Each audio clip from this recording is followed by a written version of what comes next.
अजो कंबर कल्ला करबल अजो कंबर सजी दुनिया में आबाद थई भलाड़े यजीदी मुझा मुर्शिद जिंदाबाद थई भलाड़े यजीदी मुझा सैयद जिंदाबाद थई कल्ला करबल अजो कंबर कल्ला करबल अजो कंबर सजी दुनिया में आबाद थई दादा तो चो सुभान अल्लाह आले नबी औलाद अली आले नबी औलाद अली सर जंहिं बि बुग़्ज़ जंहिं बि वेर रखियो वो हिन दुनिया में त ख्वार ऐं ख़राब थींदो पर क़ब्र ऐं हशर में बि ख्वार ख़राब थींदो हुसैनियत कल भी जिंदा ही हुसैनियत अज भी जिंदा है हुसैनियत क़यामत ताईं जिंदा रहंदी आशिक़ छा थो चवे भलाड़े यज़ीदी मुंहिंजा सैयद जिंदाबाद थई भलाड़े यज़ीदी मुंहिंजा मुर्शिद जिंदाबाद थई चईते परी कलिमत जे बचन सां सोगड़ी अहिड़े दीन खां पोइ ॿुधी छो नथो तूं मरी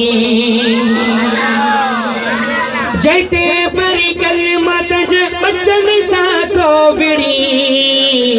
अहिड़े दीन खां पोइ ॿुधी छो नथो तूं मरी अहिड़ी कंद छा हयाती अहिड़ी कंद छा हयाती जेका ॼमर ई गुनाह थी थई भलाड़े यज़ीदी मुंहिंजा सैयद जिंदाबाद थई भलाड़े यज़ीदी मुंहिंजा मुर्शिद जिंदाबाद थई भलाड़े यज़ीदी मुंहिंजा सैयद जिंदाबाद थई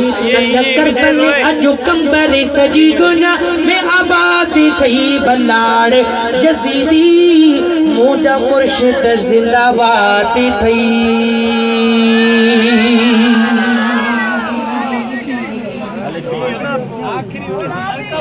ओ साईं ओ फकीर